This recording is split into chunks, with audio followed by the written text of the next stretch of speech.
Buenos días. Antes que nada, quiero darle la bienvenida a este seminario que ha organizado FIAP con el objetivo de analizar los efectos que producirá esta pandemia que está viviendo el mundo dentro del mundo del trabajo. Esto ya se visualiza como un gran deterioro en los puestos de trabajo. Ya se piensa que hay un 56% de las personas que están en la informalidad dentro de Latinoamérica. De acuerdo con un informe del BID, se piensa que el COVID puede significar la pérdida de hasta 17 millones de trabajos formales en Latinoamérica y podría llegar hasta un 62% la informalidad si se prolonga mucho esta pandemia. Frente a este deterioro que estamos viendo, los países, dependiendo de las holguras fiscales que han tenido, han tratado de ir en auxilio de los trabajadores y de las empresas por el objeto de que no se puedan perder en forma definitiva los puestos de trabajo y se puedan restablecer una vez que esta peste termine.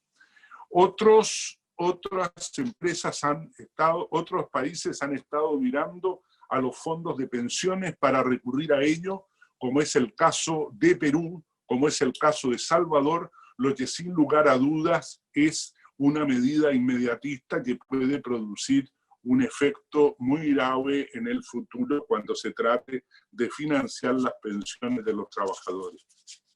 Con el objeto de hacer este análisis, contamos con la presencia de Carmen Pagés.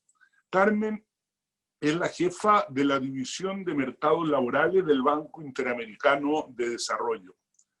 Previamente se desempeñó como jefa de investigación del Departamento Laboral del Banco Interamericano de Desarrollo y antes en una posición similar en el Banco Mundial. Carmen tiene una maestría en la Universidad de Barcelona y es doctora PhD en la Universidad de Boston. De manera que pocas voces más autorizadas para hacernos una introducción y un análisis sobre estas materias.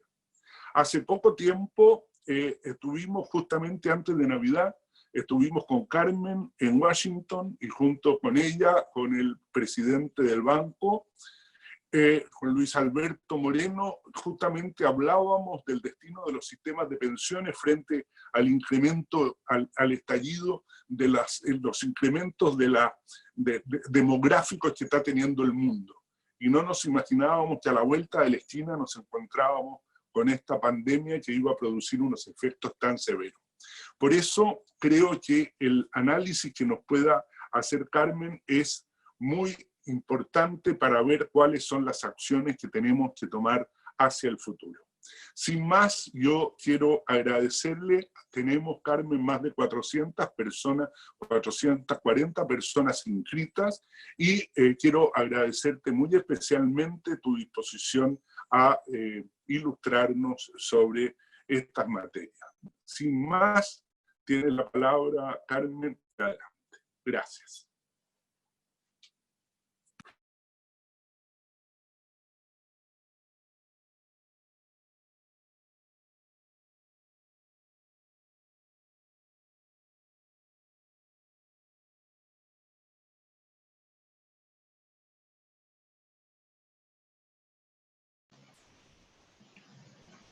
Hola, buenos días a todas y a todos.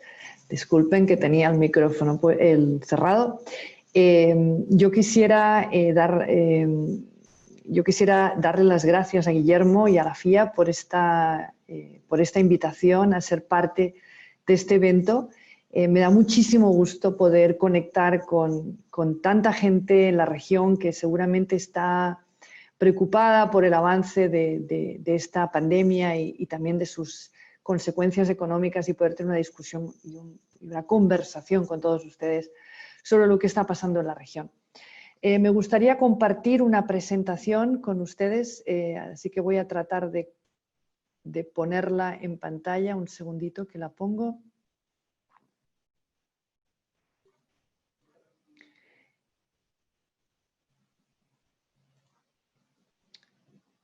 Y confío, si me pueden por favor indicar si la están viendo.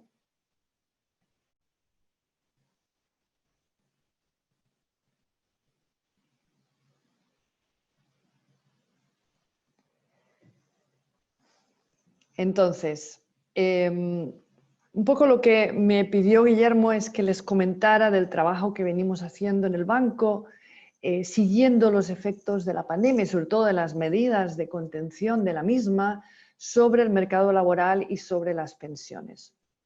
Y por ello, de alguna manera, me gustaría organizar esta presentación justamente en dos bloques. En una primera parte que me gustaría compartirles sobre el efecto de las pensiones en el mercado laboral y luego, a la luz de estos efectos, que en muy buena parte son la causa de los efectos en las pensiones, podemos hablar del efecto sobre las pensiones.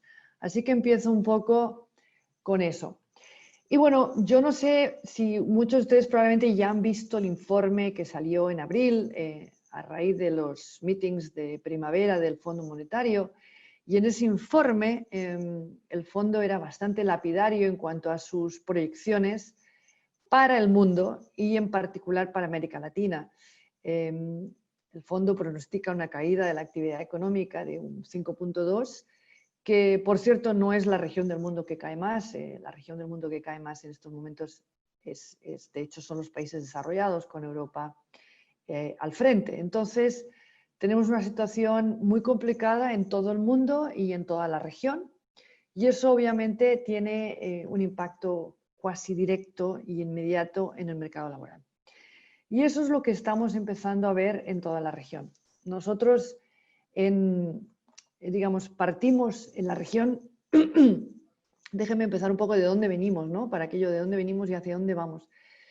La región viene de 2 décadas, pero si me permito empezar, por ejemplo, en el 2005, donde sobre todo del periodo 2005 al 2013, que fue un periodo de bonanza, de mercados de bienes, de commodities pujantes, y donde la región creció bastante, fuimos capaces de aumentar el empleo y el empleo, digamos, que cotiza a la seguridad social en una cantidad bien importante. Digamos, pasamos de unos 80 millones de personas cotizantes en un momento dado al año 2015 y al año 2014 a 120. Eso sería básicamente doblar la tasa.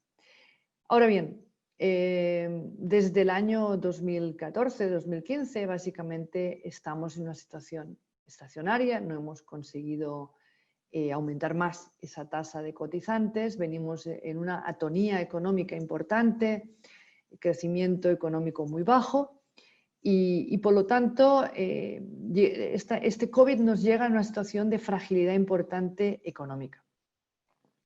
La tasa, digamos, que iniciamos el año 2005 con un 38% de formalidad, pues en el año 2000, la última tasa que tenemos, digamos, comparable para toda la región, en todas las encuestas de hogares, pues era 44%. Eso, digamos, llega a COVID y bueno, y como les decía, se deslumbra una situación muy complicada, y nosotros hace un mes más o menos nos pusimos a estimar cuál podría ser el impacto que esta pandemia podía generar en el empleo. Y básicamente mis colegas Álvaro Altamirano, Oliver Azuara y Stephanie González, a partir de nuestros datos, tenemos un sistema de indicadores de mercado laboral que se llama el SIMS, que está disponible en línea y pueden consultarlo en línea. Empezamos a mirar cuál podía ser el impacto y básicamente se hicieron tres escenarios de pérdida de empleo. Uno que llamamos el escenario más optimista, donde básicamente la pandemia estaba muy contenida en el primer trimestre del año, un poquito del segundo, y luego ya se mejoraba hacia adelante. Un escenario, digamos, más donde la recesión o el efecto de la pandemia se alarga hasta el tercer semestre del año. Y luego un efecto más de largo plazo, donde básicamente dura todo el año.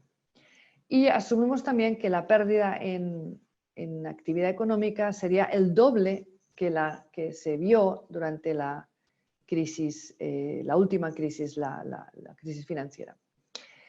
Estos escenarios, les puedo decir que el escenario optimista ya ha sido rebasado.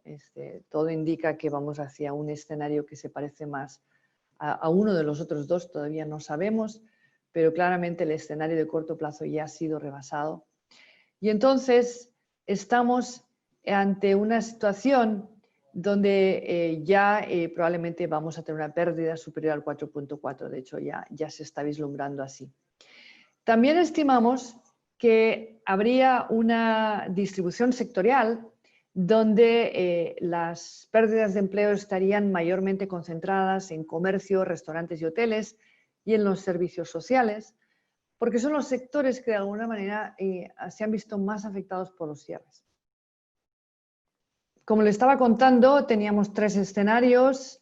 El escenario básicamente implica una mayor caída del comercio y de los servicios. Y ahora un poco la gran pregunta es, bueno, ¿cuánto de esto vamos a ver? ¿Qué está pasando realmente en la región? Y para eso, desde el banco estamos preparando un observatorio del empleo durante el COVID que vamos a poner a su disposición muy pronto. Este observatorio va a tener básicamente datos tanto de registros administrativos como también datos de encuestas de hogares, datos que vienen de vacantes, de los portales de empleo que estamos procesando para entender cómo viene la demanda, noticias sobre empleo y también un análisis del sentimiento que esas noticias están generando en las redes sociales, ¿no? Para entender un poco cómo está la gente viviendo este momento. Y finalmente vamos a también tener un repositorio de los programas que están haciendo los países para enfrentar la pérdida de empleo y atenuar la pérdida de ingreso.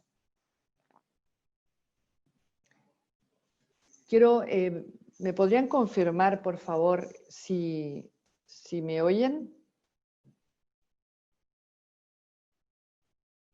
¿Ya? Vale, perfecto. Ahora, paso entonces a los países. Quiero detenerme un poquito en algunos países simplemente para que vean la magnitud de lo que estamos ya empezando a ver en la región en tan poco tiempo. Este es, por ejemplo, la generación de empleo anual formal en México. Estos son datos del Instituto Mexicano de Seguridad Social. Y como pueden ver, el último mes, el mes de abril, presenta un quiebre impresionante. Es decir, pasamos de una generación de empleo aproximadamente de unos 350.000 empleos en el último general, digamos, en promedio incluso más, a una caída de casi 500.000 de empleos formales en un mes. Si miramos, obviamente hay una distribución, hay una caída muy desigual. Las ciudades en general, la Ciudad de México ha sido la Ciudad de México y Nuevo León, las zonas más ricas del país, pero también Quintana Roo, ¿no? Donde está todo el turismo. Si miramos otro país que ha sido fuertemente afectado es República Dominicana. Estamos viendo una caída en el empleo formal del 20% de nuevo en un mes, con sectores como el sector turismo y otros sectores, construcción, muy fuertemente afectados por la pandemia.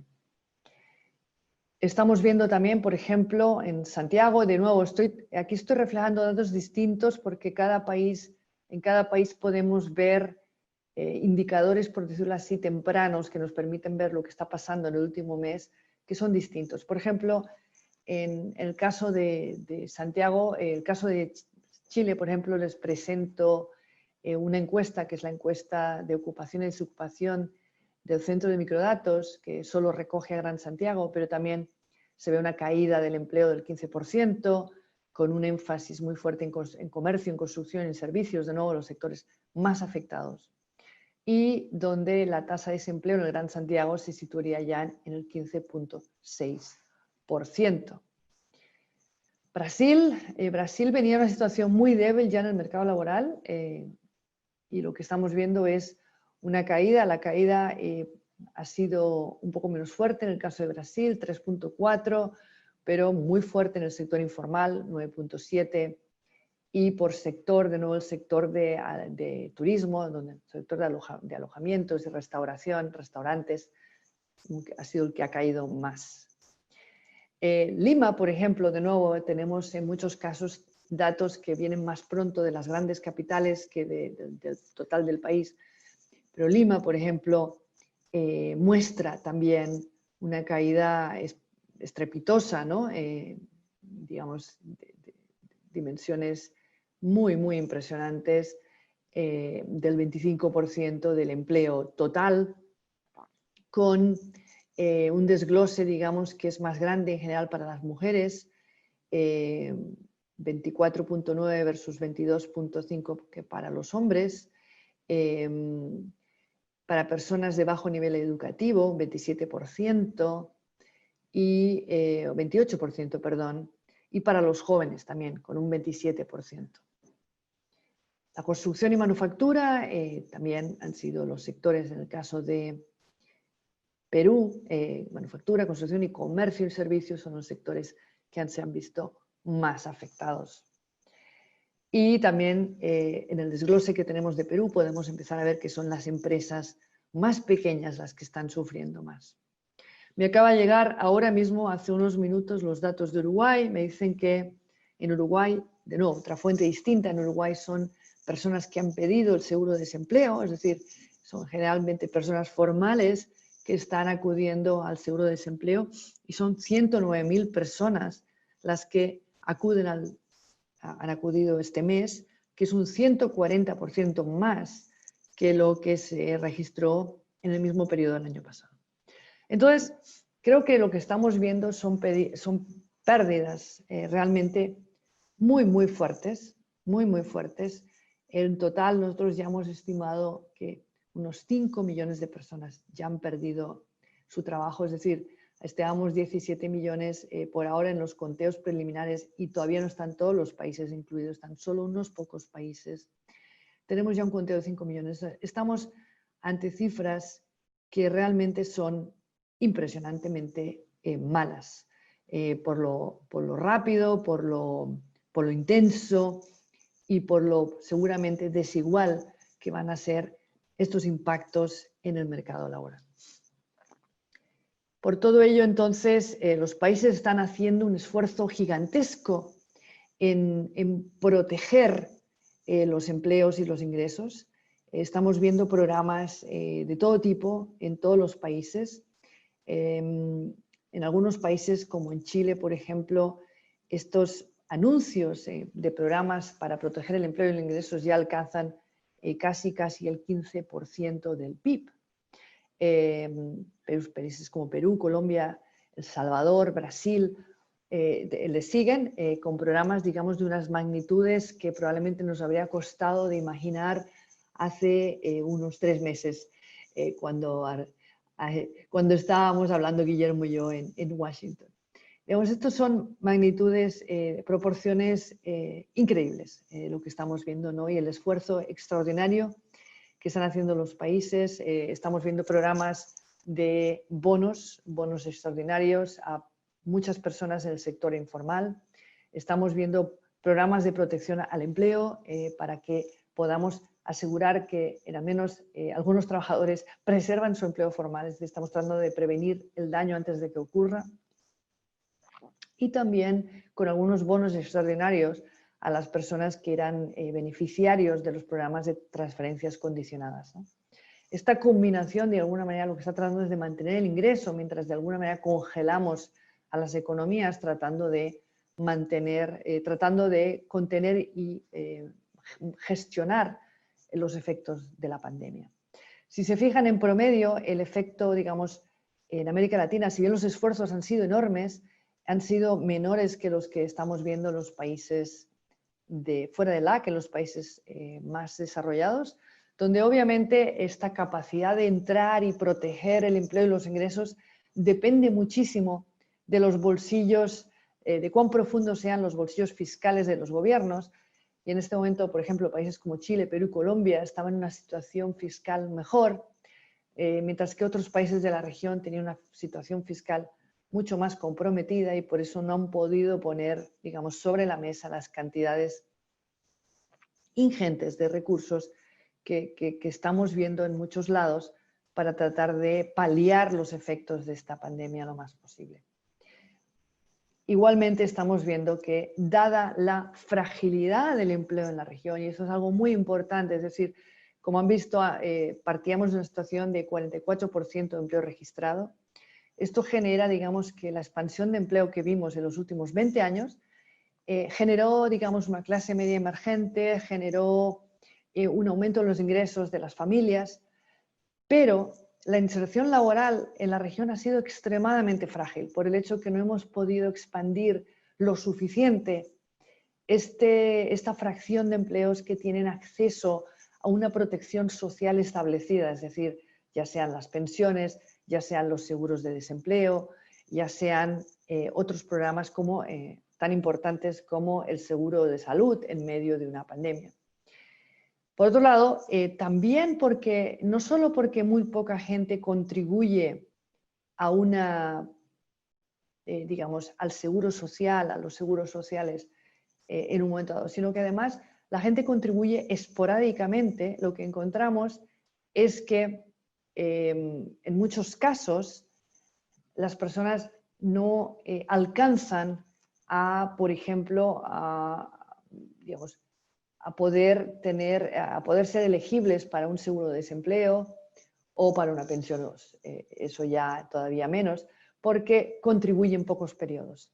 Entonces, enfrentamos esta crisis en unas condiciones de fragilidad enorme y entonces, si bien tratamos de entrar, poder hacer lo posible, la situación es extremadamente compleja porque las personas, al estar en situaciones de temporalidad, informalidad, por contrato, por obra, pues rápidamente pasan al desempleo o a la inactividad, que es lo que estamos viendo ahora, porque la informalidad, que era un poco el recurso típico en otras crisis, está siendo más complicada porque la gente no puede salir a trabajar. Entonces, esta es una situación que, como digo, es muy, muy complicada y tiene, digamos, un efecto de corto plazo inmediato en el mercado laboral y vamos a estar siguiéndolo muy de cerca, pero, digamos, se plantea muy compleja. ¿Cuáles son los efectos de medio plazo? Los efectos de medio plazo son todavía, digamos, obviamente estamos tratando de anticipar cuáles pueden ser, pero en base a la experiencia de otros países y de tendencias subyacentes que ya veníamos viendo, es que lo que también está pasando es que vamos a tener efectos propiciados por la tecnología. ¿Qué estamos viendo? Digamos, todo lo que estamos haciendo nosotros hoy, esta conexión vía Zoom, es lo que está haciendo toda la parte de la economía que puede trabajar, básicamente es aquella parte de la economía que está digitalizada o se está digitalizando a marchas forzadas, ¿no?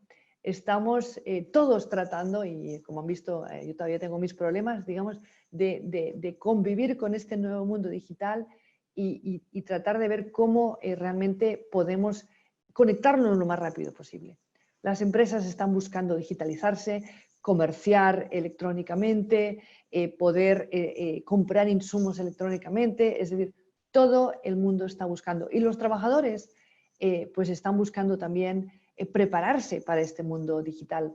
Estábamos viendo ayer datos de las descargas, por ejemplo, de apps que están pasando que pasaron durante el mes de abril, y es muy interesante ver cómo tanto las apps de aplicaciones como Zoom, por ejemplo, o las apps de aplicaciones como Coursera, EDX y otras muchas apps educativas, ¿no? Han subido también exponencialmente. Entonces, claramente hay un hambre y una demanda por la digitalización. Y esto, lo que pienso yo ya que va a pasar, y esto es mi estimado en base a lo que hemos estado viendo en el pasado, es que este empujón tan fuerte a la digitalización, que ya era una tendencia subyacente, ya venía pasando. Cuando nosotros hemos mirado, tenemos una publicación que se llama El futuro del trabajo, una serie de publicaciones que les invito también a consultar en nuestra página web, donde hemos mirado el efecto justamente del cambio tecnológico en el mercado de trabajo. Hemos visto que en general los procesos de digitalización primero y luego de incorporación de robótica o inteligencia artificial, lo que llevan es a cambios importantísimos en la demanda de trabajo en el mercado laboral. Cambia la demanda de personas, se buscan personas, primero, en general, más calificadas, segundo, con un buen manejo de habilidades digitales y de capacidad de trabajo con la tecnología, y tercero, y creo que eso es interesante también, personas que tengan una capacidad de desempeñarse con habilidades sociales mucho más alta. ¿Por qué? Porque bueno, la tecnología toma los trabajos más rutinarios y nos deja a nosotros aquellos trabajos que de hecho donde el humano tiene una ventaja comparada muy fuerte, y eso es en todas las relaciones sociales. Por todo ello, mucha de esta gente que está perdiendo hoy su empleo, posiblemente, y lo estamos viendo como les mostraba el caso de Perú, por ejemplo, donde claramente se ve ya un vector, un gradiente por educación muy fuerte, probablemente estas personas que han perdido de su empleo van a encontrarse que al mercado laboral, cuando quieren volver, el mercado laboral va a estar, cuando empiece a contratar, va a contratar gente muy distinta, gente pues, que va a tener un contenido de habilidades digitales mucho más alto y habilidades, digamos, probablemente socioemocionales también más alto. Entonces, una de las cosas que puede pasar, y tenemos que también estar siguiendo esto con muchísima cautela, es que esta población de desempleados y de gente que está fuera del mercado laboral, cuando la queramos reactivar y reinsertar de nuevo en el mercado laboral, se van a encontrar un mercado muy distinto y vamos a tener que hacer un esfuerzo importante de recapacitación de estas personas para que se puedan preparar, todos nos podamos preparar, de hecho, hacia ese mundo distinto que va a surgir seguramente en un mundo post-COVID. Entonces, esto alarga de alguna manera los efectos que pueda tener la crisis y los convierte en efectos mucho más permanentes si es que toda esta población de desempleados tarda mucho en regresar al mercado laboral. Además, sabemos también por la experiencia que cuanto más tarda una persona en regresar a un mercado laboral, a un empleo formal, más le cuesta. Hay un efecto estigma que hace que su regreso sea mucho más complicado. Entonces, parte de lo que tenemos que asegurar es que colectivamente buscamos la manera, como gobiernos, como personas, como empresas, de traer a la vuelta a estas personas lo antes posible al mercado laboral, porque eso hará que los efectos de la pandemia sean menos permanentes en el tiempo. Paso ahora a la segunda parte de la presentación, que tiene que ver con el efecto del COVID en las pensiones. Y estos efectos van a tener van a ser muy diferentes, están siendo ya muy diferentes, dependiendo de si estamos hablando de sistemas de contribución definida, es decir, sistemas donde en general las personas hacen aportes a cuentas individuales o a sistemas de beneficio definido, donde en general hay un sistema de reparto y el Estado de alguna manera intermedia las pensiones. Entonces, quiero empezar por los de contribución definida. Digamos, lo que estamos viendo ya es, por todas las razones que les acabo de contar, una caída muy importante en el flujo de aportes, ¿no? en los aportantes y en el fondo, digamos, en los flujos de fondos a los sistemas. Seguramente esta caída seguirá en las próximas semanas, posiblemente meses, y nos estaremos encontrando que más y más personas dejan de contribuir a sus pensiones.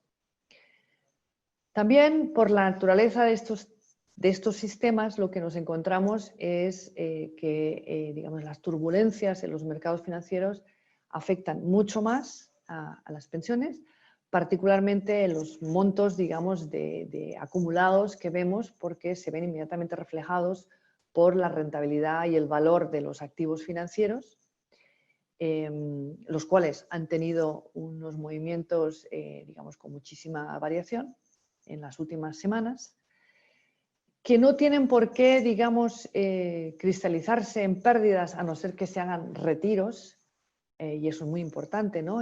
Ser capaces de mantener la calma y no hacer retiros en momentos de turbulencia financiera. Y unas pensiones corrientes, es decir, que van a depender mucho de los mercados de renta fija, ¿no? Que son los que de alguna manera determinan, particularmente para las personas que adquieren una renta vitalicia, cuánto, digamos, va a ser esa pensión, va a depender de la evolución de la renta fija, que puede o no estar ligada a la evolución de las rentas variables. Y de hecho vimos, por ejemplo, el caso de que, por ejemplo, en Chile la evolución del mercado fue favorable y los que se jubilaron justo durante el primer mes de COVID, de hecho, tuvieron pensiones más altas debido al impacto de la renta fija, ¿no? En los que compraron rentas vitalicias. Entonces, también un sistema por la naturaleza donde las decisiones de los individuos hacen mucho más peso. Si una persona retira fondos, pues eso tiene, retira en el sentido de que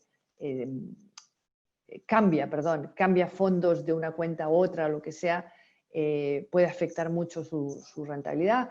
O si estaba en una cuenta más, en un fondo o subfondo mucho más volátil versus uno menos volátil. Entonces, todas estas decisiones individuales importan mucho más en los sistemas de contribución definida, mientras que los sistemas de beneficio definido, de alguna manera vemos la misma caída en los aportes y en el flujo de fondos al sistema. Esto es algo que todos los sistemas lo están sufriendo. Digamos, las pensiones corrientes no cambian, y aquí digo, sí se pueden pagar, porque lo que está pasando hoy es que, claro, los sistemas de reparto en general necesitan la caja que entra para pagar las pensiones. Entonces, los déficits de caja que se están planteando son bastante importantes, y esto está generando problemas en la contabilidad de las pensiones. Y también en aquellos casos donde existen reservas, pues exactamente lo mismo. Las turbulencias de los mercados financieros afectan al valor de las reservas y afectan, digamos, a las cuentas actuariales del sistema. Así que, en general, digamos, en los sistemas de beneficio definido, un menor impacto en cuanto a las decisiones individuales. Las decisiones de las personas afectan mucho menos. Impacto que se verá en lo colectivo, es decir, si el sistema puede mantenerse o no en los parámetros corrientes, dado la caída de contribuciones, mientras que en el sistema de contribución definida, más impacto de las personas y también más impacto de la evolución de los mercados financieros. Por último, quería comentar sobre un tema que ha sido discusión en los sistemas de pensiones, particularmente los de contribución definida, que es si deben permitirse o no los retiros anticipados. Y aquí les doy primicia, esta semana vamos a sacar esta nota que les estoy mostrando aquí la carátula, que es una nota producida por mis colegas Mariano Bosch, Carolina Félix, Manuel García Utrón y María Teresa Silva, que de alguna manera lo que hace es examina esto con detalle y plantea algo que creo que es útil, que es plantea qué está pasando, cómo hacen el resto del mundo, se puede, no se puede, bajo qué condiciones y cuáles son los pros y los cons. Y creo que lo que queda muy claro es que básicamente permitirlo lo que busca es generar un balance entre estas necesidades de liquidez que pueden plantearse dada una situación muy difícil en el corto plazo y la adecuación de las pensiones en el largo plazo. Es decir, los retiros hoy suponen un costo importante para las personas, para sus pensiones futuras, que depende también mucho de cuál es su edad, si lo hacen tarde o temprano en relación a su a su, digamos, vida laboral. No es lo mismo que una persona retire fondos a los 30 años que a los 55 años. Y por otro lado, también depende mucho de la rentabilidad del sistema. Un sistema donde la rentabilidad es muy alta, sacar fondos tiene costos muy grandes, porque todo eso que se pierde desde el punto de vista de la acumulación de capital versus un sistema de rentabilidad más baja, ¿no? Entonces, todo eso son factores que afectan mucho. Pero básicamente al final del día tenemos que pensar que es eso, es una adecuación entre el hoy y el mañana, que es al final el gran balance que hacen los sistemas de pensiones. Todos sabemos que dejados a nuestro libre albedrío no ahorraríamos nada, lo vemos en las estadísticas, la gente en general ahorra muy poco, a no ser que tenga una pensión. Por otro lado, dejados a nuestro libre albedrío probablemente lo sacaríamos todo, porque tenemos una tendencia a descontar el futuro. Entonces, las pensiones ya parten de la premisa de que tenemos que, en cierta manera, contener los ímpetus del ser humano si queremos que cuando llegue a la vejez tenga pensiones. Entonces, en esta ocasión es un poco lo mismo. En general, yo creo que todos los que estamos a favor de que se ahorre para la vejez y que tengamos un lugar donde existan recursos para la vejez, ya sea a través de contribución definida o reparto, digamos, es importante que existan y que pongamos un coto a nuestro libre albedrío para asegurar que cuando llegamos a la vejez tenemos recursos. Entonces, en principio, permitir eso es probablemente nos lleve a una situación donde las pensiones sean todavía, en algunos casos, más bajas de lo que puedan ser, dado el ahorro que hemos hecho hasta el presente. Entonces, una nota de precaución en cuanto a no descuidar el futuro es súper importante. Además, un tema importante es que los sistemas de pensiones no estaban diseñados para hacer estos retiros en momentos de crisis, porque eso puede implicar cristalizar pérdidas, que es típico en situaciones de gran, digamos, de mucha incertidumbre que se realicen, que se hagan que el valor de los activos baje temporalmente, pero si retiramos fondos, cristalizamos esas pérdidas. Y además porque como obliga a los gestores de los sistemas de pensiones a cambiar la mezcla entre activos de corto plazo y largo plazo, también reduce la rentabilidad de los sistemas. Entonces, la verdad es que los sistemas, como están concebidos en la región, no están concebidos para generar para que puedan generar retiros masivos en momentos donde no es el momento mejor para retirar. Con lo cual, eso puede generar pérdidas muy importantes. Por lo cual, lo que nosotros recomendamos en esta nota es evaluar las alternativas que existen, es decir, entendemos que este es un momento muy complicado, que las personas necesitan liquidez, pero también apelamos a que las pensiones no son probablemente el instrumento mejor para proveerla y que por lo tanto debemos evaluar alternativas. Una alternativa que se debe evaluar, no sabemos si es mejor o peor, pero se debe evaluar, por ejemplo, si los fondos de pensiones compran activos del Estado que permitan generar esa liquidez, por ejemplo. No digo ni que sea mejor ni peor, hay que evaluar cuál es la rentabilidad y qué genera esto en términos de pensiones. Pero lo que sí quiero decir es que el sistema de pensiones, por su diseño, no estaba pensado para esto y forzarle a hacer esto genera pérdidas muy importantes. En última instancia, si se considera oportuno porque no se encuentran mejores alternativas, consideramos que habría que poner un límite superior, que la experiencia internacional nos dice que probablemente un 10% sería lo mejor, y que estos retiros fueran en forma de préstamos, es decir, que el individuo lo fuera devolviendo a medida que hace de nuevo aportes al sistema en el futuro, de tal manera que podamos contener al máximo la caída de esta pensión futura, que es lo que velamos por lograr con los sistemas de pensiones. Así que con esa anotación quiero dejarlo aquí y les agradezco muchísimo la atención y quedo pues muy pendiente de las preguntas que puedan tener. Muchas gracias. Dejo de compartir, a ver si encuentro cómo.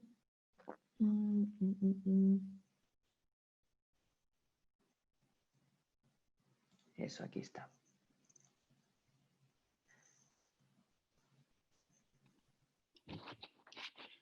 Muchas gracias, Carmen, por tu excelente presentación y buenos días a todos los participantes de este evento. Me corresponde a mí ahora, habla Rodrigo Acuña, plantearle a Carmen una serie de preguntas que nos hicieron llegar los participantes en forma previa a este evento. Se trata de muchas preguntas. Nosotros hemos seleccionado dentro de ellas las que generaron mayor interés dentro de las personas y las dividimos, esas preguntas, en dos ámbitos. Básicamente empleo y salarios, y lo que corresponde al impacto de la COVID-19 en los sistemas de pensiones y en sus distintos pilares. Empiezo entonces con lo que es empleo y salario. Y quisiera pedirte, Carmen, un poquito más de profundización en un aspecto que tú comentaste, que estos escenarios en los cuales se planteaba la situación de pérdida de empleo en América Latina. El BID en su trabajo de abril distinguió tres escenarios. Tú nos decías que ya se descartó el primero, el escenario, el más optimista. Entonces, ahora los escenarios que están quedando es una crisis de mediano plazo o una recesión prolongada, que son dos escenarios más pesimistas con pérdidas importantes de empleo. En ese escenario más adverso, profundizar un poquito respecto a qué tan transitorios o permanentes consideras que van a ser los efectos de esta pandemia sobre los empleos y los salarios. Tú nos decías que es muy importante que las personas que queden sin empleo después sean capacitadas y vuelvan lo más posible al mercado laboral. Así como están esperando en el BID caídas importantes en empleo ahora, ¿qué tan permanente puede ser esa caída de empleo? ¿Qué magnitud puede tener? Y cómo los países pueden tomar acciones efectivas para que esa pérdida no sea muy permanente, porque va a afectar obviamente las cotizaciones a los distintos programas de pensiones. De acuerdo, gracias, Rodrigo. No, excelente pregunta. A ver, yo creo que los escenarios futuros, pues no pueden, digamos, tenemos una altísima incertidumbre. Creo que todos estamos viendo si esta crisis va a tener forma de U, de V corta, de W, en fin, yo creo que hay teorías. Creo que la teoría que ya se ha descartado es la que va a ser, de alguna manera, va a ser una crisis en forma de V corta, porque bueno, que era la que decía, vamos a tener una caída, pero vamos a salir recuperados rápidamente, ¿no? Creo que eso, porque todo indica que la pandemia va a seguir, en el sentido de que vamos a tener el virus con nosotros y las medidas de coexistencia con el virus van a suponer costos económicos importantes, con lo cual, hasta que no tengamos una vacuna, que se espera lo más optimista probablemente un año, vamos a tener que convivir con la economía medio gas, porque de alguna manera vamos a tener que operar con restricciones de aforos, con restricciones, digamos, en los restaurantes, aforo limitado, en el transporte público, aforo limitado, en las empresas, posiblemente aforo limitado. Es decir, allá donde haya una posibilidad de contagio, aforo limitado, ¿no? Es decir, vamos a tener que operar de alguna manera, las escuelas probablemente por turnos. Es decir, todo va a tener que ir como con al ralentí, ¿no? Para poder evitar que las concentraciones humanas vuelvan a provocar focos de infección. Entonces, como eso, digamos, por ahora no se le ve solución, ¿no? Creo que eso no lo anticipábamos al principio, lo estamos viendo ahora. Porque una posibilidad, digamos, es que a través de los confinamientos, etcétera, acabábamos con el virus, lo extinguíamos. Bueno, eso no parece que va a ser. Vamos a convivir con él y vamos a tener que tratar de tenerlo lo más contenido posible, pero eso va a tener costo. Entonces, la situación que más probablemente, yo diría una entre la intermedia y la de largo plazo, ¿no? Entonces, nosotros estimábamos entre posiblemente hasta digamos, posiblemente entre un 10 y 15%, lo cual de empleo, lo cual quiere decir que podríamos, por ejemplo, acabar con todo el empleo registrado que se genera en los últimos 15 años, ¿no? En términos de de las ganancias que tuvimos entre el 95 y el 2013. Porque a partir del 2013 realmente no hemos generado casi nada. Lo cual es una situación muy complicada. Como les decía, además, yo creo que lo que creo que también hay que incorporar ahí es que no solo el COVID trae algo muy importante y es, como digo, esta digitalización acelerada, ¿no? La naturaleza de esta crisis, la anterior fue financiera. Esta, que espero que no sea financiera también, pero digamos, esta lo que trae es que trae un cambio económico, es decir, estábamos en América Latina, estábamos a las puertas de la digitalización. Países como Chile, por ejemplo, estaban más avanzados y por eso podemos saber que aquellos países que estaban más avanzados empezaban a registrar todos los cambios típicos que vemos en el mercado de trabajo producto de la tecnología. ¿Por qué? Porque podíamos ver que, si bien América Latina, ¿cuál es el efecto típico de la tecnología en el mercado de trabajo? Que genera una brecha entre los que pueden trabajar con tecnología y los que no. En los que están preparados para la tecnología y los que son desplazados por la tecnología. Entonces, que es un efecto que se ha visto en todos los países desarrollados, un efecto que se le ha venido llamando la polarización del mercado laboral, que ha llevado a que, por un lado, tienes una gran demanda de gente capacitada, de alto, digamos, de alta nivel educativo y que además tiene todas las competencias, digamos, para aprovechar la tecnología. Y luego ves, sobre todo en la mitad del mercado, en las clases medias y la gente que tiene trabajos semicalificados, donde la tecnología de hecho los sustituye. Estamos hablando, por ejemplo, de operarios en las fábricas que son sustituidos por robots y robótica y en general maquinaria de producción avanzada, de personal administrativo que es sustituido por computadores, por algoritmos, digamos, en general por tecnología de comunicación. Y que constituyen en general la clase media. Y luego vemos un aumento en la demanda de personas en el sector servicios, pero que generalmente cobran poco. Entonces, eso es lo que se ve en la polarización, porque cae el medio y aumenta la demanda en los extremos del mercado. En América Latina, cuando nos mirábamos, veíamos que la polarización estaba empezando, se veía ya. Lo miramos en un estudio que sacamos el año pasado, pero a una dimensión mucho menor. Pero cuando veíamos por países, por ejemplo como Chile, que están más avanzados en la transformación digital, ya venían más, ya se notaba más.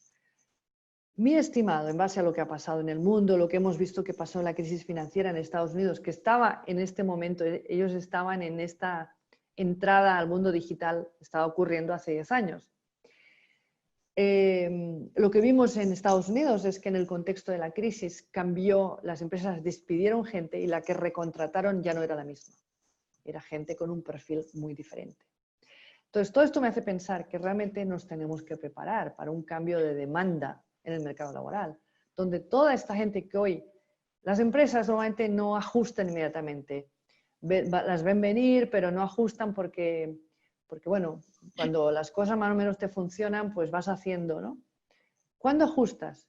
Cuando el mundo te cambia, como hoy, ¿no? Y dices, bueno, pues realmente todo aquello que yo sé que tenía que hacer, que era incorporar comercio electrónico, digitalizar mis sistemas, probablemente subir mis cosas a la nube, etcétera, etcétera, etcétera. Pero nunca tenía tiempo ni recursos, no lo hacía. Bueno, hoy es el momento, hoy tengo que hacerlo porque si no, no puedo operar. Toda mi empresa está teletrabajando, no puedo teletrabajar si no tengo a la nube, etcétera, etcétera. Entonces, todas esas decisiones se toman en masa hoy.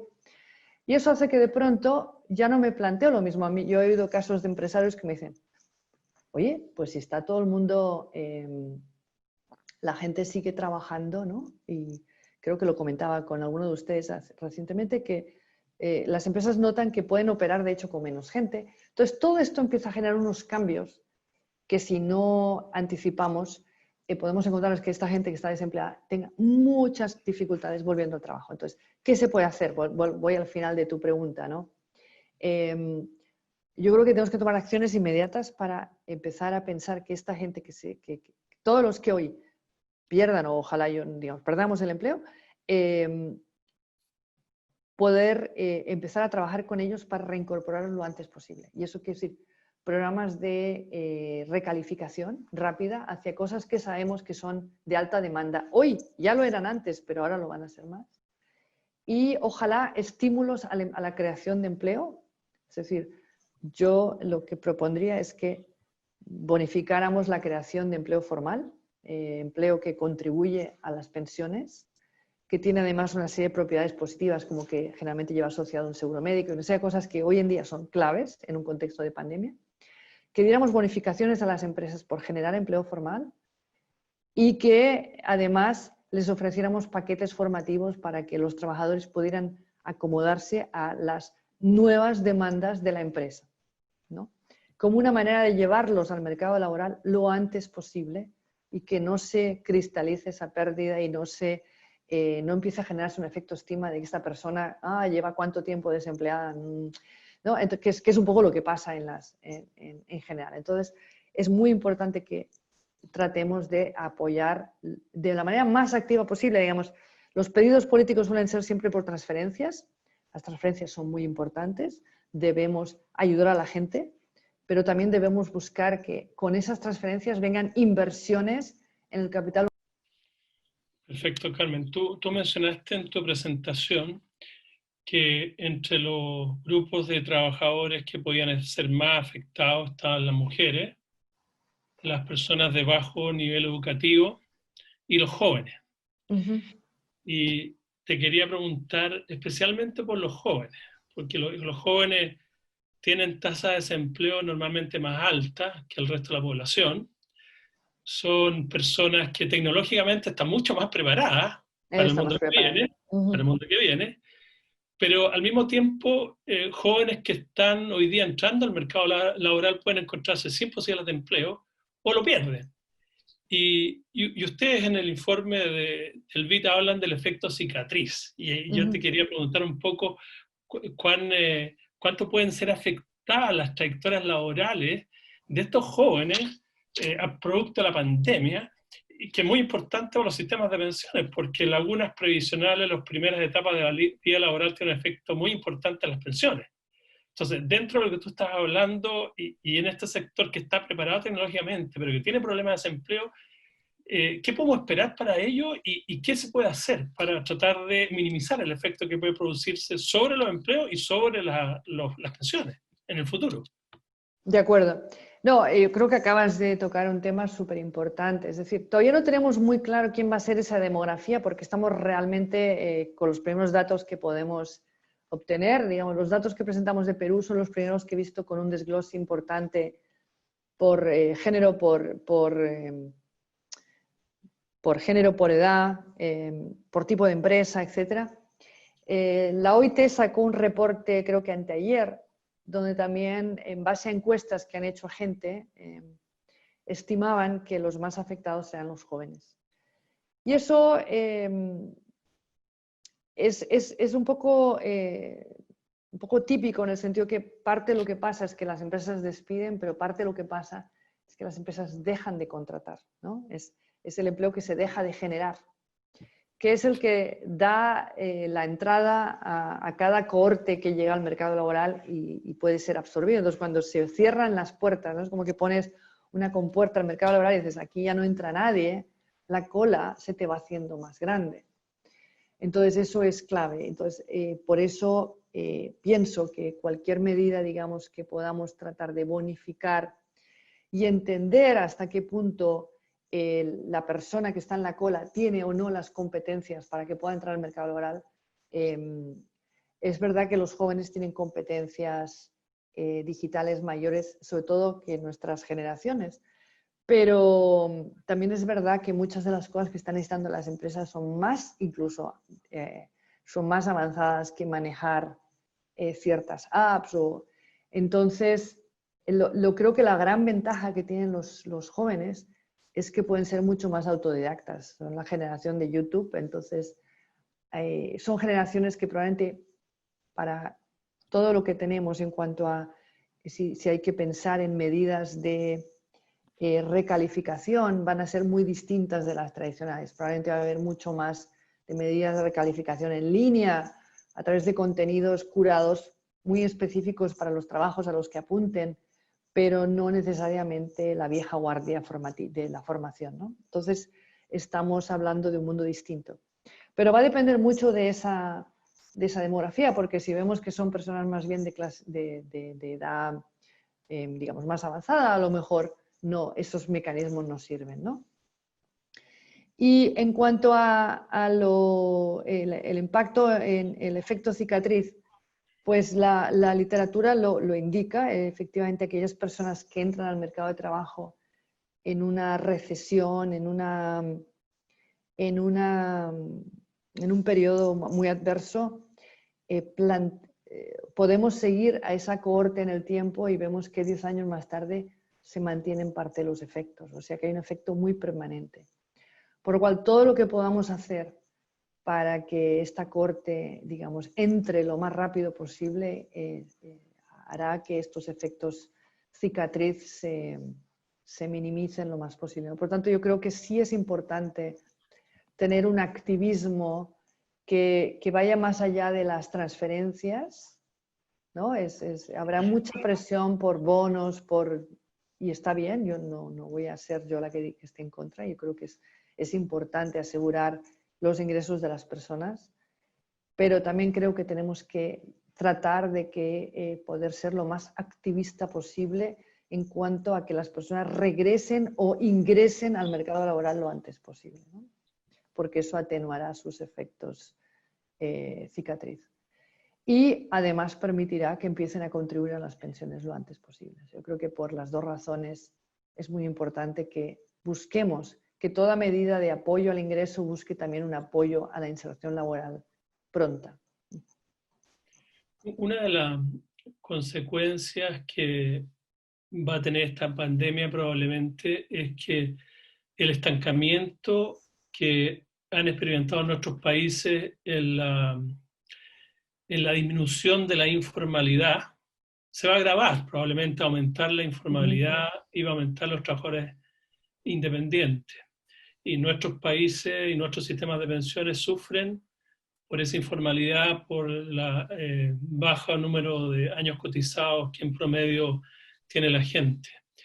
¿Ves, Carmen, ustedes que manejan muchas cifras de toda América Latina, ves también una oportunidad en lo que se está haciendo de recolectar mucha información de sectores vulnerables y sectores informales para ir en ayuda de ellos? Y esa recolección de información que se está haciendo no debería perderse, porque es una buena oportunidad también para tener un mejor conocimiento de esos grupos vulnerables, de esos grupos informales, de esos independientes, y tomar las acciones necesarias para atraerlo a los sistemas de pensiones con ajustes en los mecanismos y en el diseño los mismos. Totalmente de acuerdo. O sea, creo que uno de los temas que creo que se ha desnudado, digamos, el sistema de protección social que tenemos en la región es un sistema muy fragmentado y muy desigual, ¿no? Y está basado, básicamente, se genera el problema en el mercado laboral. Se genera el problema en el mercado laboral. Y por eso es un problema que comparten los sistemas de pensiones en toda la región, independientemente de si se fondean de una manera u otra. Y es que, básicamente, al cargar la financiación sobre el empleador y el empleado, básicamente solo se generan relaciones formales en aquellas relaciones donde la productividad, el ingreso, lo que se genere en esa relación es suficiente para pagar todos los requisitos que pone la ley, ¿no? El salario mínimo, más todas las cotizaciones, etc. Y lo que vemos es que eso es mucho más probable que pase para trabajadores de ingresos altos, para trabajadores que trabajan en empresas grandes, es decir, allá donde se genera más productividad. Y para el resto está siendo muy difícil acceder a los sistemas de protección. Entonces, eso genera un sistema de protección que es marcadamente desigual. Los que cobran más son también los que tienen la mayor protección. Y los que cobren menos, a veces participan esporádicamente, pero cuando es la hora de cobrar no tienen beneficios, nunca llegan a las pensiones mínimas, nunca llegan muchas veces no califican para el seguro de desempleo cuando lo hay. Entonces, es un sistema que tiene un diseño que inherentemente lo hace extremadamente desigual. ¿Qué nos hemos encontrado hoy? Que al llegar la pandemia teníamos 3 grupos marcadamente definidos.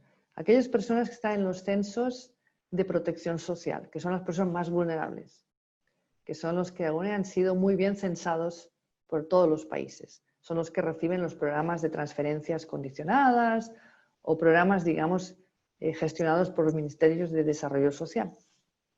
Luego están los formales, que también los tenemos muy bien registrados. Y luego está toda la gente al medio, que no sabemos quién son, ¿no? Están como en una ventana ahí que no son los informales. Y cuando hemos tratado de salir a buscar, los países han tratado de salir a buscar y ver cómo podemos darles un apoyo, cómo podemos darles un ingreso mientras la pandemia, bueno, quiénes son y quién lo necesita y quién no, todo eso es súper difícil. No tenemos datos. Como decía alguien, me gustó mucho, no tenemos las tuberías para llegar a ellos. El Estado no ha generado la tubería. Entonces, efectivamente, el primer paso creo que es recoger una información que nos permita saber quién es quién y quién necesita apoyo hoy en esta situación tan difícil. Y eso implica, yo creo, que expandir el censo que tenemos de los más vulnerables a básicamente tener un censo universal de la población. Los países que lo tienen han sido mucho más capaces de dar ayudas más efectivas a la población que los que han tenido que buscar quiénes son estas personas que no están en los sistemas. Entonces, y estoy de acuerdo que como primer paso el tener la información y como segundo pensar cómo podemos transitar a sistemas que sean mucho más universalistas, mucho menos fragmentados, mucho menos desiguales, ¿no? Y para nosotros eso implica en muchos casos, para nosotros me refiero para nosotros como Banco Interamericano, implica pensar en quizás tenemos que pensar distinto la financiación del sistema, ¿no? A lo mejor hay que pensar que todas estas personas que tienen menores ingresos o que son más vulnerables, tenemos que pensar que a lo mejor hay que hacer o subsidiar sus cuotas o ver cómo hacemos para que entren al sistema, ¿no?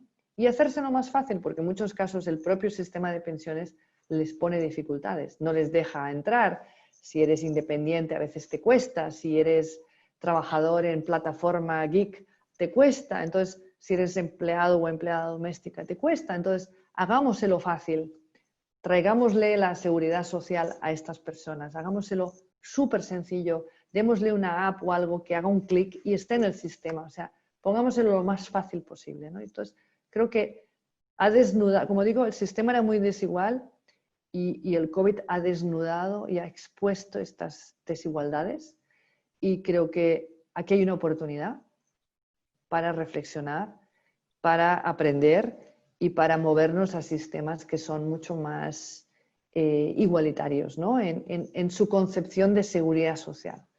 Y como digo, que es algo que afecta a todos los sistemas por igual, independientemente si son de contribución definida o de reparto, al final se basan en la misma premisa, que es que se basa en la contribución del empleador y del empleado, y eso genera inmediatamente ese problema al sistema, ¿no? Perfecto. Carmen, te quiero llevar de lleno al tema de las pensiones. Tú comentaste en tu presentación respecto a los retiros de fondos de pensiones y explicaste con mucho detalle y muy bien cuáles son los problemas que se pueden generar con estos retiros de pensiones y también con disminuciones en las tasas de cotización o postergaciones en las cotizaciones que se han registrado en muchos países. En otros países tenemos problemas de tasa de reemplazo bajas. Necesitamos aumentar el ahorro. Es un contrasentido porque al final, en última instancia, tú decías en la presentación, está la posibilidad de pensar retiros con un cierto límite o préstamo. Pero al final, última instancia. Sí, por eso decía, en última instancia. Pero aún así, ese parece un contrasentido con los esfuerzos que tenemos que hacer en América Latina por aumentar los niveles de ahorro. que se permita, aún en última instancia, hacer retiros de los fondos de pensiones. El tema de los préstamos puede ser también delicado porque cómo se devuelven esos préstamos en forma posterior puede ser un tema bastante conflictivo. Entonces, dada esa situación y la urgente necesidad de aumentar las pensiones, los ahorros, perdón, y existiendo otras políticas públicas que pueden ir en ayuda de las personas que tienen bajo ingreso, parece un contrasentido. Además, como tú bien dijiste, en muchos sistemas se exigen ciertos años de cotización para efectos de siquiera llegar a recibir una pensión.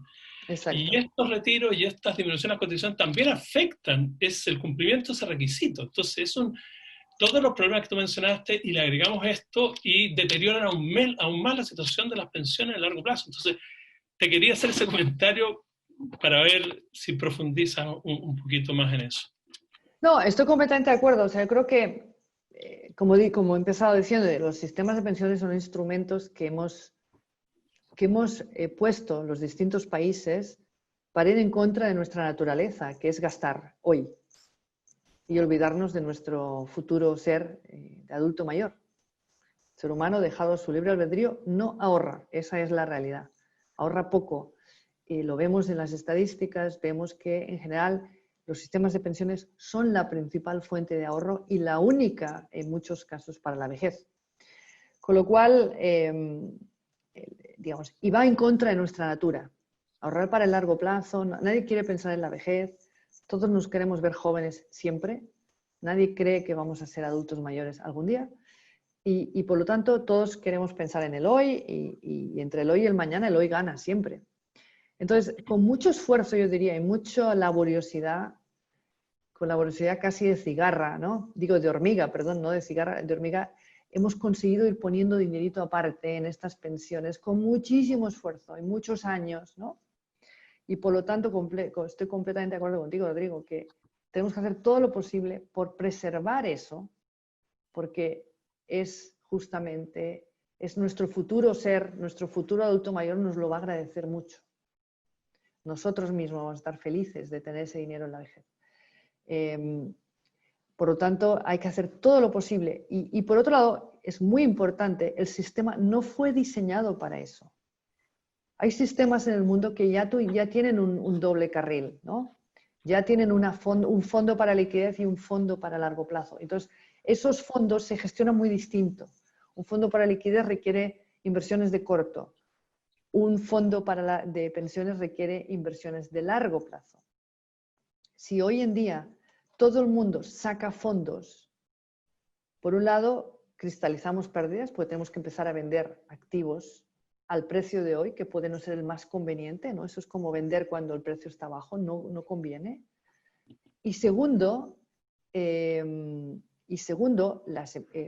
sistema va a tener que comprar un montón de activos de corto plazo para que puedan estar preparados para estas ventas. Todo ello va en la línea de disminuir las pensiones futuras, de nuevo. Entonces, en el espíritu de la hormiga, ¿verdad? Tenemos que tratar de preservar lo más posible eso que nos ha costado tanto y tantos años de mantener. Y estamos de acuerdo, la situación hoy en día es muy difícil, es muy difícil. Este es probablemente el shock más grande que a ti y a mí nos ha tocado ver en nuestra vida. Espero, porque espero que sea el más grande, en el sentido que hasta ahora probablemente nos ha tocado ver, ¿no? Y es una situación muy difícil y los gobiernos van a tener que pensar la manera de buscar enfrentar este shock.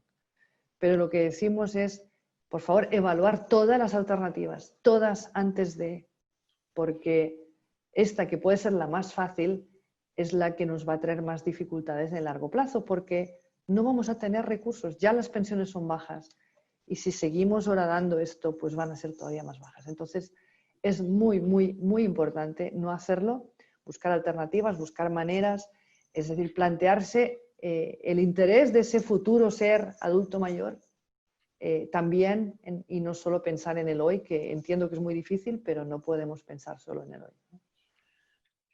Nuestro sistema de pensiones, Carmen, está compuesto por distintos pilares. Un pilar contributivo obligatorio, que fundamentalmente tiene como objetivo sustituir un ingreso. un pilar no contributivo, pilar social, Ujú. que va en ayuda a los sectores que no tienen pensión o que tienen insuficiente nivel de las pensiones. Y en América Latina hemos visto en las últimas décadas una tendencia a fortalecer los sistemas no contributivos de pensiones sociales, Ujú. porque bueno, una proporción no menor de las personas que llegan a etapa pasiva llegan sin pensión o con pensiones bajas. Y esos pilares se financian en general con recursos del Estado. Ahí hay un pilar dirigido fundamentalmente a ayudar a esos sectores, un pilar redistributivo y el otro pilar contributivo.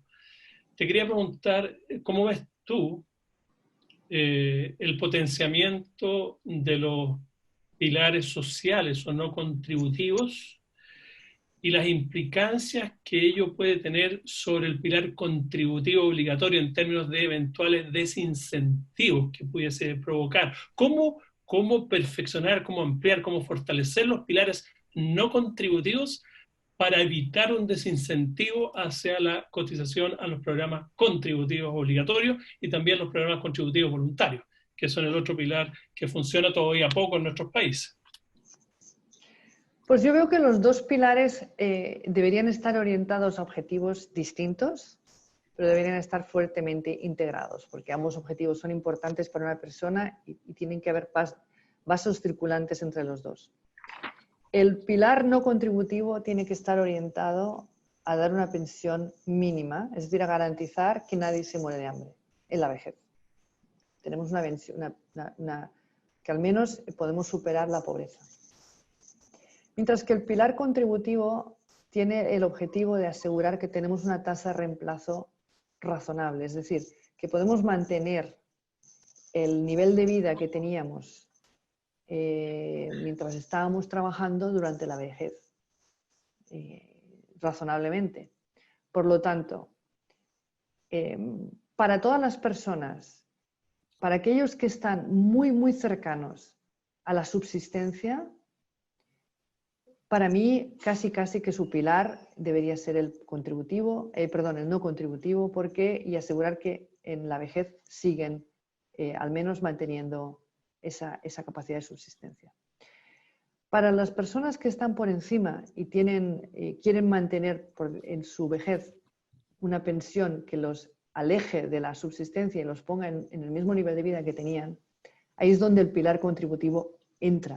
Y empieza a complementar esa pensión básica, universal, que de alguna manera asegura que todos tengamos una vejez al menos sin pobreza. Y ahí es donde la parte contributiva es importante porque es la que nos permite generar esa pensión más alta, ¿no? Que nos permite un nivel de vida más alto. Por lo tanto, para mí, si tú das una pensión base que todo el mundo sabe que está de alguna manera cubierto en lo básico. Y teniendo en cuenta que hoy en día para muchas personas de ingresos bajos les es muy difícil contribuir, posiblemente ese sea su pilar, esa sea su pensión. Y se les da el espacio de venta que contribuyen adicionalmente, pero digamos, para muchos eso constituye el cuerpo de la pensión.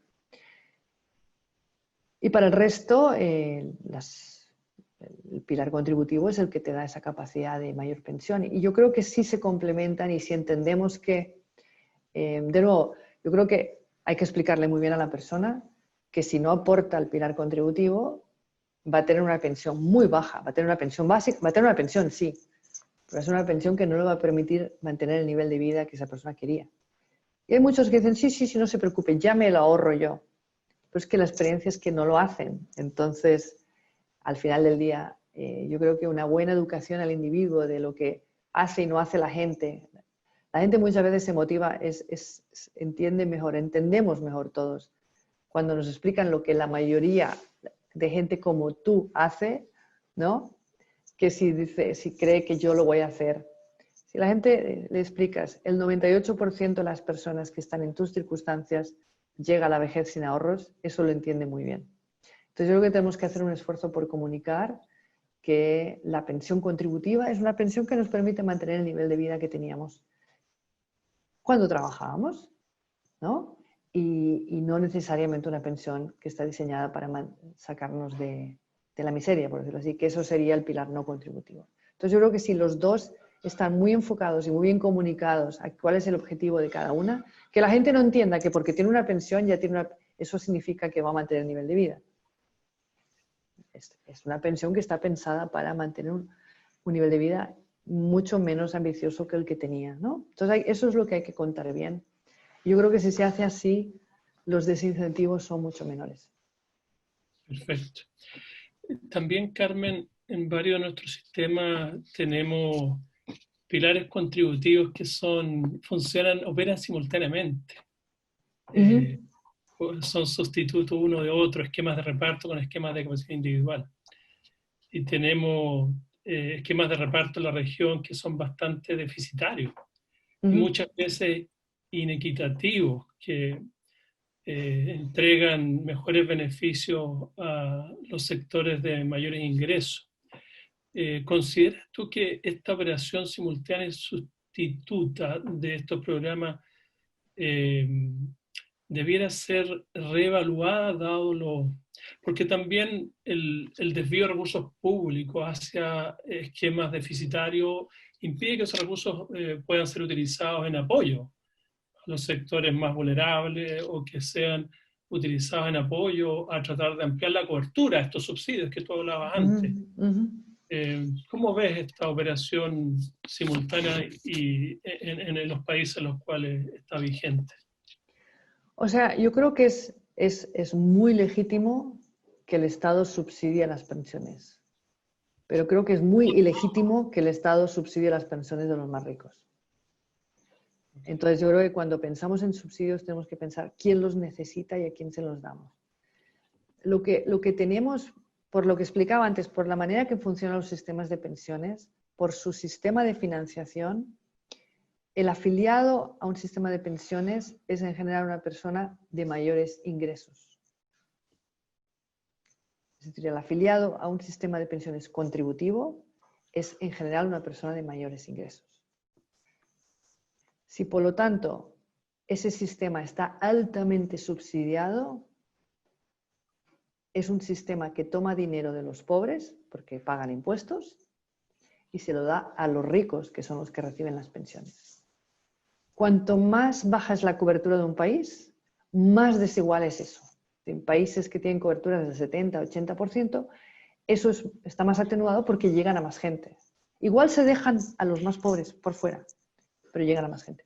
Pero en países donde tienes el 30 o 40% de la fuerza laboral en una pensión, como es el caso de muchos países de la región, pues si tú le das un subsidio a través de las pensiones, se lo estás dando al 30-40% más rico. Es así. Y lamentablemente eso hace que en muchos países de la región las políticas sociales, siendo la pensión la más importante de todas las políticas sociales, pues la que recibe más recursos del Estado, genera, en vez de generar más igualdad, genera más desigualdad. Entonces, y eso tiene que ver, de nuevo, con el hecho de que tienes un sistema que, en general, por su financiación, llega a los más ricos, y eso pasa en tanto los de reparto como los de capitalización. Pero la diferencia entre los dos es que en la mayoría de los sistemas de reparto tienen subsidios del Estado y los de capitalización no. Entonces, la gente dice, bueno, ¿tienen pensiones más altas? Sí, tienen pensiones más altas porque reciben un subsidio y en muchos casos muy importante.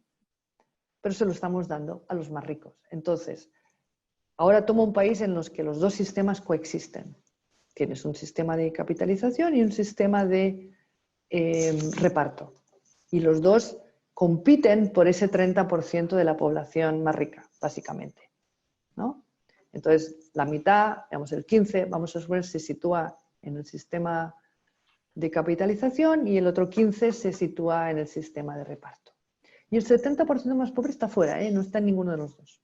O está, pero está un mes y luego desaparece y nunca llega a una pensión. Entonces, ahora tienes el sistema de reparto que da mejores pensiones porque tiene un subsidio, y el sistema de capitalización que da menores pensiones porque básicamente se fondea con lo que los trabajadores ponen. Y entonces mi pregunta es, ¿realmente tú quieres tener un sistema así donde primero los subsidios se le dan a los ricos? Y en algunos casos es fragante. Y nosotros tenemos una publicación, yo invito a todos los que quieran de audiencia a visitar nuestra página web y encontrar una publicación donde calculamos esos subsidios. Son gigantescos. Entonces, yo creo que un sistema de pensiones tiene que estar basado, tiene que estar concebido al revés, tiene que estar concebido con apoyos del Estado, sí, pero aquellos que tienen más dificultades para ahorrar para la vejez, porque tienen muy pocos ingresos, porque tienen empleos muy inestables, porque por muchas razones no pueden ahorrar para la vejez.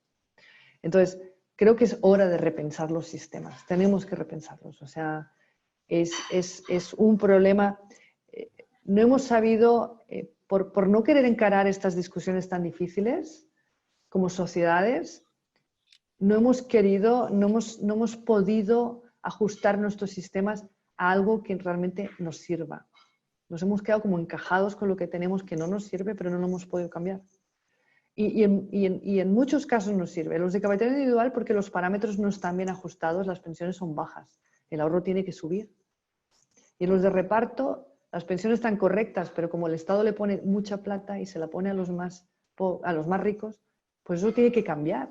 Entonces, tanto unos como otros tienen que ajustarse. Y además, si tenemos en cuenta que la población está envejeciendo rápidamente y que eso hace que los parámetros tengan que ajustarse más rápido, tenemos que no hemos sido capaces de hacer esos ajustes tan importantes que nos aseguren que todos, independientemente si estamos en reparto, en capitalización, todos tengamos una pensión digna. Y eso no está pasando porque no hemos podido tener esta conversación entre nosotros. Perfecto, Carmen. Estamos ya con el tiempo bien extendido, así que te agradezco la respuesta a estas preguntas que nos has dado y dejo ahora el paso a Guillermo Arthur. Muchas gracias, Carmen. Gracias a ti, Rodrigo. Bueno, simplemente para agradecer la participación de todos ustedes en esta brillante exposición que ha hecho la Carmen y que nos ha planteado el gran desafío que tenemos por delante después de esta pandemia. Creo que vamos a ver un cambio muy importante en el mercado del trabajo, no solo por la pérdida de empleo, sino que también para aquellos que no lo pierdan, probablemente se van a enfrentar a unos requerimientos de trabajo que van a ser distintos a los que existen hoy día. De manera que ese es un desafío que puede también, y ahí paso a las pensiones, a traducirse en un impacto fuerte en los sistemas de pensión. Con respecto a eso, quiero hacer un breve comentario. Nosotros hemos conversado, Carmen, y lo conversamos en nuestra última reunión, de la necesidad justamente para universalizar los sistemas de pensiones, que estos tengan muchas fuentes de financiamiento. Y eso a mí me parece que es evidente que así tiene que ser. Sin embargo, me parece también de que las holguras fiscales que se requieren para poder financiar un pilar solidario, un pilar no contributivo por parte de los estados, solo son posibles en la medida que tengamos un pilar contributivo robusto. Yo voy a poner, por ejemplo, el caso chileno, cuando el año 2008 se creó este pilar solidario. Eso habría sido impensable si hubiera tenido que hacerse cargo de la totalidad de las pensiones. Y solo fue posible porque había un contingente de trabajadores que estaba siendo capaz de financiar sus propias pensiones. Por lo tanto, yo creo que este desafío, que yo coincido plenamente contigo, este desafío de atender la informalidad que está tan extendida en toda nuestra región, nos llama también, digamos, a fortalecer aquellos pilares contributivos cuando la persona tiene un empleo formal y puede, por lo tanto.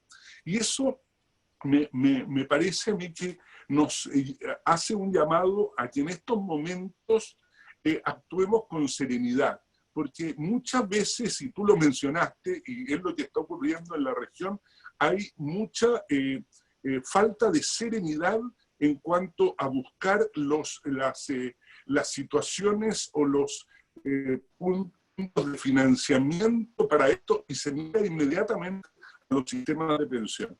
Y a ver lo que ocurre en el caso de Perú, en que prácticamente se está desmantelando el sistema, y eso, sin lugar a dudas, es un pan para hoy y hambre mañana, que nadie va a ahorrar, digamos, si no se les ocurre, y es un sentido. De manera que yo creo que nos has dejado unos desafíos en una exposición realmente que te la agradecemos profundamente, y ya trataremos de actuar en consecuencia y poder tomar muy en serio todas tus advertencias y estar atento a los estudios que está haciendo el BID dentro de estas materias. De manera, Carmen, muchas gracias nuevamente, y estamos siempre atentos a todos tus consejos y todas sus explicaciones. Muchas gracias a todos ustedes por la atención. Muchas gracias y buenas tardes. Muchas gracias, un placer. Hasta luego. Adiós. Saludos a